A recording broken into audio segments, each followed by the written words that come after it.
Assalamualaikum warahmatullahi wabarakatuh. Perkenalkan, nama saya Afifah Syafina Makfirah dengan NIM 210212318. Di sini saya akan menjelaskan mengenai teori pembangunan Karl Marx.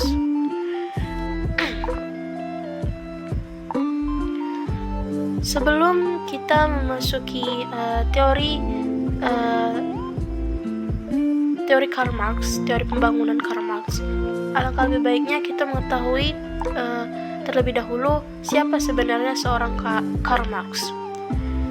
Karl Heinrich Marx adalah seorang filsuf, pakar ekonomi politik, dan teori kemasyarakatan dari Rusia. Marx menyumbang teori pembangunan ekonomi dalam 3 hal, yaitu penafsiran sejarah dari sudut ekonomi, kekuatan yang mendorong perkembangan kapitalis, dan menawarkan jalan alternatif tentang pembangunan ekonomi terencana. Ia sangat terkenal dengan karyanya yang berjudul Das Kapital.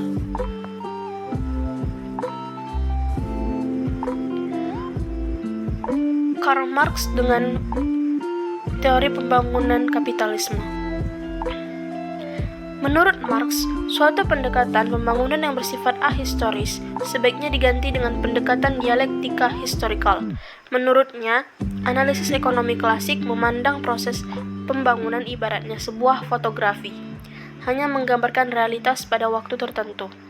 Sebaliknya, pendekatan dialektikal memandang proses pembangunan sebagai suatu gambar bergerak atau moving picture. Mengamati fenomena sosial dengan cara mengkaji tempat dan proses perubahannya.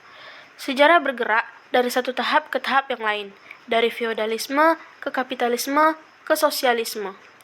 Berdasarkan perubahan cara mengatur kelas-kelas sosial dan relasi antar kelas tersebut.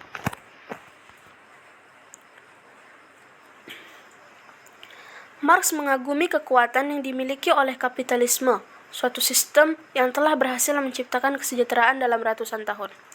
Namun, yang mengganggu Marx adalah faktor human cost dalam menghasilkan kesejahteraan dan distribusi satu sisi. Marx percaya bahwa sebenarnya hanya kelas bekerja proletariat yang menghasilkan kesejahteraan melalui kekuatan buruhnya, sedangkan kaum kapitalis memberikan kontribusinya semata-mata dari posisinya sebagai pemilik sarana produksi.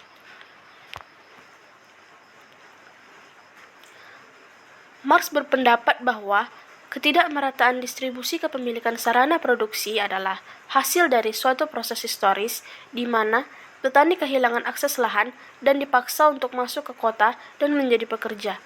Karenanya, ia berpendapat bahwa distribusi pendapatan dalam masyarakat kapitalis tidak adil. Meski demikian, transisi menuju sosialisme dapat dicapai bila kapitalisme telah mencapai tahap perkembangan yang cukup tinggi. Bagi Marx, tingkat pendapatan per kapita yang tinggi dalam lingkungan ekonomi kapitalis adalah suatu prakondisi bagi masa depan sosialis, dan sistem ekonomi komunis akan mengikutinya. Teori pembangunan ala Marx ini mirip dengan model tahap linear. Kapitalisme dipandang sebagai satu tahap dalam transisi. Secara ringkas dapat dilihat sebagai berikut. Di sini kita bisa melihat bahwa ada pengompokan antara tahapan dan karakteristiknya. Yang pertama ada tahap kuno atau primitif, feodalisme atau asiatik.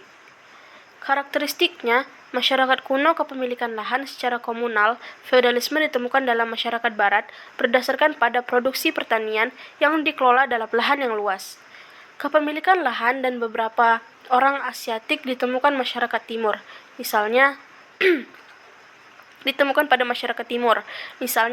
India, Cina, Turki, Persia. Kelas-kelas yang berbeda mendominasi ekonomi dan aparatus pemerintah. Dibutuhkan untuk menjamin kontrol terpusat akan teknologi penting seperti sistem irigasi dan sebagainya. Yang kedua, tahapan dan karakteristiknya. Tahapan kapitalisme. Tahapan kapitalisme memiliki karakteristik masyarakat terbagi ke dalam kelompok masyarakat yang memiliki sarana produksi, means of production, dan tidak pasar memegang peran penting dalam alokasi resources. Yang ketiga, tahap dan karakteristiknya yang ketiga, tahapan dan karakteristiknya yaitu tahapan sosialisme. Karakteristiknya, kepemilikan sarana-sarana produksi oleh negara atau orang. Industrialisasi berarti bahwa orang tidak perlu harus berjuang untuk suatu kehidupan dan kebutuhan individu. Dapat dipenuhi melalui sistem distribusi yang kolektif. Kemudian kritik terhadap Karl Marx. Tokoh Karl Marx yang merupakan tokoh ekonomi sosialis yang benar-benar memperjuangkan hak-hak rakyat kecil dan mencegah terjadinya ketimpangan sosial. Sebagai tokoh ekonomi sosialis, ia benar-benar memperjuangkan ekonomi sosial itu. Menurutnya, harus merata. Kepemilikan suatu aset jadi milik bersama. Selanjutnya, kritik terhadap teori Karl Marx. Seperti dikatakan oleh Paul Doyle Johnson dalam bukunya Teori Sosiologi Klasik dan Modern yang diterjemahkan oleh Robert M.Z. Lawang pada tahun 1986, bahwa Karl Marx merupakan orang pertama yang menemukan kelas sosial dalam masyarakat, meskipun dia sendiri bukanlah orang yang pertama menemukan kelas sosial dalam masyarakat, meskipun dia sendiri yang sering menggunakan konsep ini. Kelas-kelas sosial muncul menurut Doyle pada tahun 1986, sangat erat kaitannya dengan konsep Marx mengenai materialisme historis, di mana kemampuan manusia untuk memenuhi berbagai kebutuhannya tergantung pada terlibatnya mereka dalam hubungan sosial dengan orang lain untuk mengubah lingkungan material melalui kegiatan produktifnya. Selanjutnya, kelemahan teori Karl Marx. Kelemahannya terletak pada istilah nilai lebih mendapat kritikan. Sebab dalam dunia nyata tidak ada istilah nilai lebih melainkan harga yang terwujud dan nyata.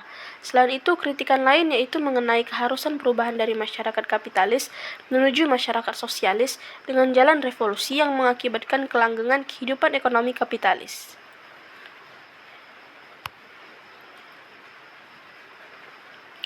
Selanjutnya, perbedaan penting teori tahapan pertumbuhan pembangunan. Di sini terlihat bahwa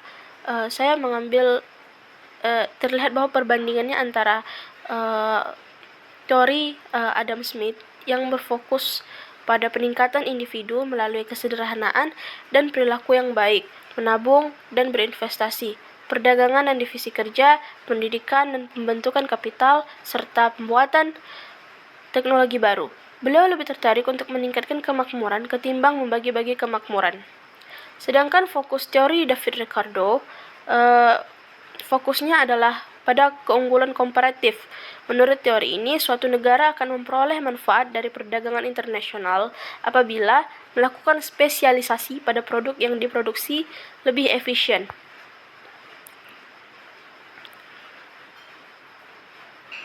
Selanjutnya, dari sudut pandang teori Marx dalam Das Kapital, ia menekankan bahwa untuk mengungkapkan dinamika-dinamika yang mendasar dalam sistem kapitalis sebagai sistem yang bekerja secara aktual yang berlawanan dengan versi yang diberikan oleh para ahli ekonomi politik sangat bersifat naif.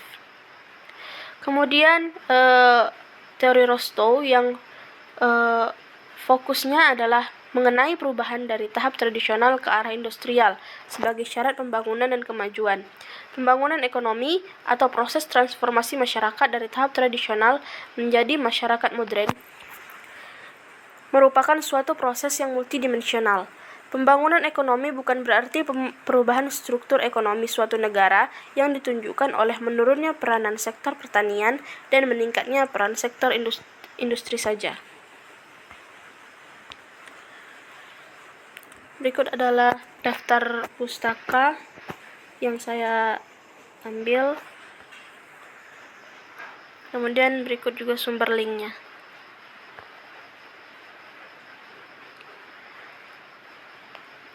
Baiklah, sekian dari hasil presentasi saya. Mohon maaf apabila ada kekurangan. Terima kasih atas perhatiannya. Wassalamualaikum warahmatullahi wabarakatuh.